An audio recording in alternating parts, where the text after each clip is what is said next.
Selamat pagi, bersama saya, Cindy Raja. Mari awali aktivitas dan pelayanan Anda melalui renungan pagi bersama Allah di waktu fajar. Dengan doa dan bimbingan darinya, kita dapat diyakinkan bahwa pada hari yang mulia itu, ketika Yesus kembali untuk mengklaim miliknya, bahwa kita akan menunggunya di sana dengan tangan terbuka dan disambut ke hadiratnya yang kekal. Ditulis oleh Ellen G. White bersama Pendeta Denny Kanajo. Selamat mendengarkan. Shalom, selamat pagi para pendengar yang diberkati oleh Tuhan dimanapun Anda berada saat ini. Kita akan sama-sama mendengarkan firman Tuhan melalui audio Renungan Pagi pada tanggal 3 Mei 2022 dengan judul Orang Berdosa Ditawan. Sebelum kita melanjutkan bacaan renungan kita pada pagi hari ini, kembali saya mengajak semua para pendengar yang setia untuk berdoa bersama-sama. Bapa kami yang bersemayam di dalam takhta kerajaan sorga, terima kasih Tuhan Yesus, oleh karena kasih dan rahmat-Mu begitu besar bagi hidup dan kehidupan kami. Lebih khusus panjang malam di dalam tidur kami hingga tiba di pagi hari ini kami dibangunkan dengan tubuh sehat dan segar. Sebelum kami melakukan segala tugas pelayanan pekerjaan kami sepanjang hari ini, kami rindu untuk belajar mendengarkan firman Tuhan. Curahkanlah kuasa Roh Kudus-Mu kepada masing-masing kami. Terima kasih Tuhan, ampuni kami Bapa, karena kami sudah berdoa hanya di dalam nama Tuhan dan Juru Selamat kami. Amin. Ayat inti kita terambil di dalam 2 Timotius 2 ayat yang ke-26. Demikian firman Tuhan. Dan dengan demikian mereka menjadi sadar kembali karena terlepas dari jerat iblis yang telah mengikat mereka pada kehendaknya. Mari kita ikuti penjelasannya. Adalah satu perkara yang berbahaya untuk membiarkan satu tabiat yang tidak bersifat Kristen tinggal di dalam hati. Satu dosa yang dimanjakan akan sedikit demi sedikit merusak tabiat, menaklukkan kuasa-kuasa yang lebih agung ke bawah keinginan yang penuh dosa. Ditiadakannya satu penjaga dari dalam hati nurani, pembenjaan satu kebiasaan yang jahat, satu kelalaian terhadap tuntutan yang agung dari tugas akan menghancurkan pertahanan jiwa dan membuka jalan bagi setan untuk memasuki diri kita dan memimpin kita kepada jalan yang sesat. Satu-satunya jalan selamat adalah dengan melayangkan doa setiap hari dari satu hati yang sungguh-sungguh sebagaimana Daud. Langkahku tetap mengikuti jejakmu, kakiku tidak goyang. Disalin dari buku Alfa dan Omega, jilid 2, halaman 48. Kita hidup dalam pengaruh sihir setan.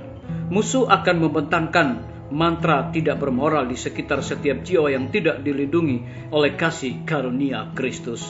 Pencobaan akan datang, tetapi jika kita berjaga-jaga melawan musuh dan menjaga keseimbangan, pengendalian diri dan kemurnian, roh-roh penggoda tidak akan memengaruhi kita.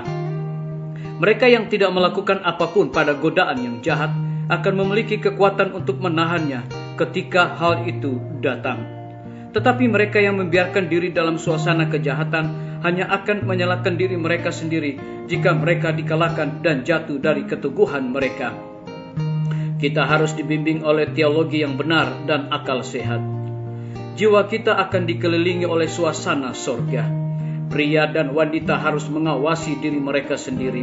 Mereka harus selalu waspada, tidak membiarkan kota atau tindakan yang akan menyebabkan kebaikan mereka berubah menjadi suatu kejahatan. Dia yang mengaku sebagai pengikut Kristus harus menjaga dirinya sendiri, menjaga dirinya murni dan tidak tercemar dalam pikiran, perkataan, dan perbuatan. Pengaruhnya terhadap orang lain harus membangkitkan semangat. Disalin dari buku Counsel to Teachers, halaman 257 dan 258. Biarlah bacaan renungan kita saat ini akan menjadi berkat bagi kita semua. Mari kita tunduk kepala dan kita berdoa. Bapa di sorga, terima kasih Tuhan oleh karena firman-Mu begitu luar biasa dahsyat dan mendatangkan berkat motivasi bagi kami semua, para pendengar yang setia. dan akan melakukan tugas pelayan kami sepanjang hari ini. Dan lebih dari itu memberikan khusus penekanan kepada kami. Adalah satu perkara yang berbahaya untuk membiarkan satu tabiat yang tidak bersifat Kristen tinggal di dalam hati. Terpujilah nama Tuhan. Pada pagi hari ini hamba berdoa untuk pemerintah kami. Tuhan memberkati Bapak Presiden bersama Wakil Presiden, para menteri dan seluruh stafnya, Bapak Gubernur bersama Wakil, Bapak Bupati bersama Wakil, Bapak Wali Kota bersama Wakil, Camat dan seluruh stafnya, Kepala Desa, Lurah, RT, RW, dimanapun mereka berada saat ini. Kiranya Tuhan lindungi pelihara mereka, curahkan hikmat dan pengetahuan sorga kepada mereka, agar mereka dapat menjalankan roda pemerintahan di tengah-tengah pandemi saat ini, boleh sesuai dengan amanat dan titah daripada Tuhan sendiri. Kami teringat para tim medis, Tuhan berkati dokter, perawat, bidan, semua para pekerja kesehatan yang sedang melayani di setiap rumah sakit, bahkan puskesmas yang ada di Indonesia. Tuhan lindungi mereka, pelihara mereka, berikan roh dedikasi kepada mereka, agar mereka dapat memberikan pelayanan yang terbaik. Kami terus mendoakan kelanjutan pembangunan rumah sakit Advent Palangkaraya, bersama seluruh panitia, para tukang, terlebih Dr. Raymond yang Tuhan telah percayakan hikmat sorga senantiasa dicurahkan kepadanya. Hamba juga berdoa untuk kelanjutan nanti pembangunan rumah sakit Advent Kupang. Tuhan tolong semua perencanaan perizinan agar semua berjalan dengan baik tepat pada waktunya. Kami berdoa untuk pimpinan-pimpinan organisasi gereja Tuhan, dari tingkat yang tertinggi sampai kepada gembala jemaat. Saat ini Tuhan, mereka membutuhkan kuasa Roh Kudus di dalam pelayanan mereka. KKR yang sedang berlangsung dan akan berlangsung, belajar Alkitab interaktif online setiap malam juga Tuhan memberkati. Dan juga setiap pendalaman Alkitab Tuhan memberkati. Hamba juga berdoa untuk lembaga-lembaga pendidikan. Tuhan berkati semua guru-guru, kepala sekolah, bahkan siswa. Kiranya dengan hikmat sorga, guru-guru dapat mendidik anak-anak bukan sekedar memperoleh pengetahuan dunia, tetapi yang paling terutama mereka memiliki karakter Yesus Kristus.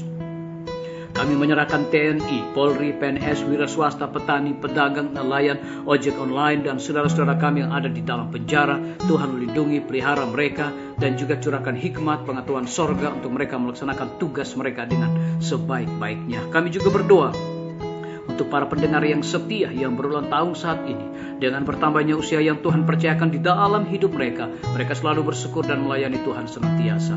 Yang berada di dalam kebimbangan, ketidakpastian hidup, Tuhan berikan iman yang teguh untuk mereka terus berharap, bersandar hanya kepada Tuhan Yesus. Terima kasih Bapa yang baik, ampuni kami Tuhan, karena kami sudah berdoa hanya di dalam nama Tuhan dan Juru Selamat kami. Amin. Sampai jumpa. Tuhan Yesus memberkati kita semua.